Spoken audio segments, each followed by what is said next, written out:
So with the Galaxy S26 Ultra, Samsung is bringing back a feature we thought was gone for good. Plus there are 3 more updates about the phone, so let's get into it. What's up guys, Sal here. So Samsung has been on a removal spree for years now. Micro SD cards, IR blaster, headphone jack, and even chargers from the box. And yeah, we all know who they're taking inspiration from. But unlike Apple, Samsung actually listens. Sometimes. Remember the micro SD card slot? They axed it with the Galaxy S6, got roasted for it, then brought it back with the S7, only to ditch it again the very next year. Classic Samsung. So what's making it come back with the S26 Ultra, you ask? Well, say hello to variable camera aperture. Samsung first introduced this with the Galaxy S9 back in 2018, but it was pretty basic.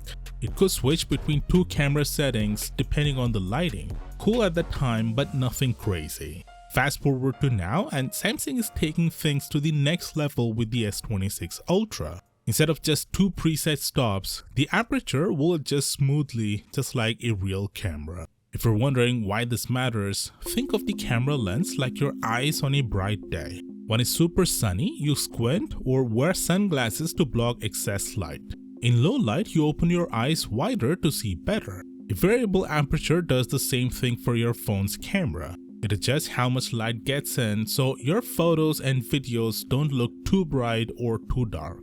Most phone cameras struggle when there is too much light, like on a sunny day. To fix that, they usually increase the shutter speed, but that can make videos look weird and jittery. Real cameras don't have this problem because they can control how much light enters smoothly. The same applies for low light conditions. Xiaomi already did this with the Xiaomi 14 Ultra, and it made a big difference, especially for videos. Now Samsung is doing the same, which means better looking footage, smoother lighting adjustments, and a more professional feel to your phone's camera. Apart from controlling the light, you can also control the depth of field. Sure, portrait mode already does that, but that's just software. This is the real deal. You also get better control over focus by adjusting the aperture. A narrower aperture lets you get closer to a subject before it goes out of focus, which is a big deal for a smartphone camera. If you're the type to just point and shoot, this might not seem like much, but for those who love manual controls, this is a game changer,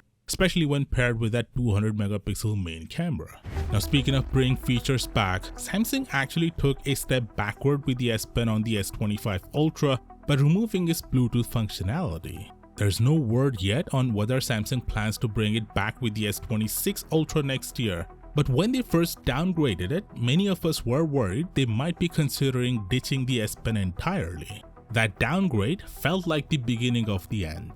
Fortunately, that's not the case, at least for now. In an interview, Samsung's Vice President of Product Marketing confirmed that the S Pen is here to stay. So while we don't know if the Bluetooth features are making a comeback, we can be sure the S26 Ultra will still include the stylus. Moving on, South Korean reports suggest the S26 Ultra will feature a brand new OLED panel with COE technology. Without getting too technical, this upgrade means higher screen brightness and better power efficiency. That means we're likely looking at a brightness level exceeding 3000 nits, all while improving battery life since the new display consumes less power. And that's not all. The S26 Ultra is set to bring some major upgrades beyond what I've already mentioned, like a massive improvement to the telephoto camera, a significantly better battery, and more. I break down all the details in this video, so click here to watch and I'll see you there.